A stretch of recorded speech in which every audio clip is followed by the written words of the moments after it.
데일리베스트 뉴스를 시작하겠습니다.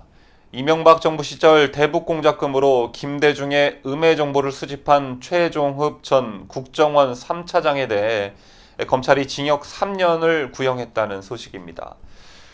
데일리베스트가 현재 진행 중인 수많은 재판 중에 잘 알려지지 않은 이 재판 소식을 준비한 것은 이 최종흡 전 국정원 3차장의 재판장에서의 용기 있는 발언 때문입니다.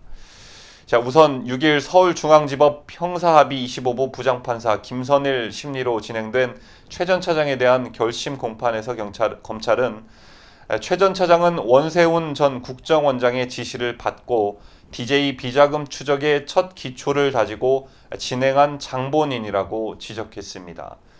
그러면서 피고인과 DJ 악연 때문인진 모르겠지만 당시 3차장이었던 피고인의 지시가 내려왔다며 국내 계좌 추적, 언론 폭로, 국세청 동원 등의 최 전 차장이 역할을 담당한 것이 객관적으로 확인됐다고 했습니다.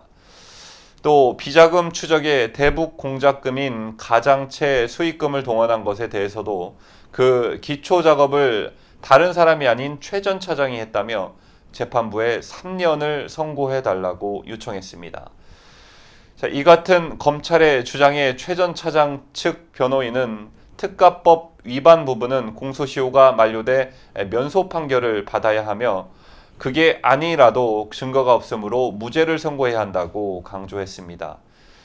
변호인은 북한의 비자금이 유입된다는 첩보 내용은 업무 관련성이 있다며 국정원장은 첩보를 바탕으로 정보를 수집해 적절히 대응해야 하는 법적 의무가 있고 최 전 차장은 지시를 받아 이행한 게 이 사건의 본질이라고 설명했습니다.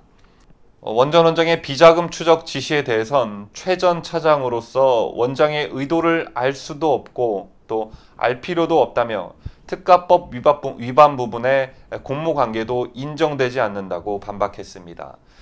또 가장채 수입은 국고에 해당할 수 없고 자금은 첩보 실체를 파악하기 위해서만 사용됐다면서 국고 손실과 횡령죄 모두를 부인했습니다.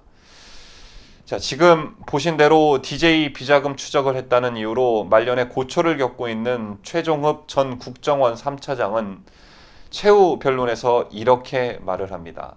6.25 때 전장에서 가족을 잃고 국정원에 몸담은 지난 세월을 전하며 진실로 고백할 수 있는 것은 한 점 부끄러움 없이 오로지 나라와 일에 한 목숨을 바쳤다는 것이라고 말했습니다. 그는 내가 지금 현직에서 똑같은 DJ 비자금 추적 업무 지시를 받아도 나는 수행할 수밖에 없다면서 3년이 아니라 징역 30년을 받아도 또 수행할 수밖에 없다고 말했습니다.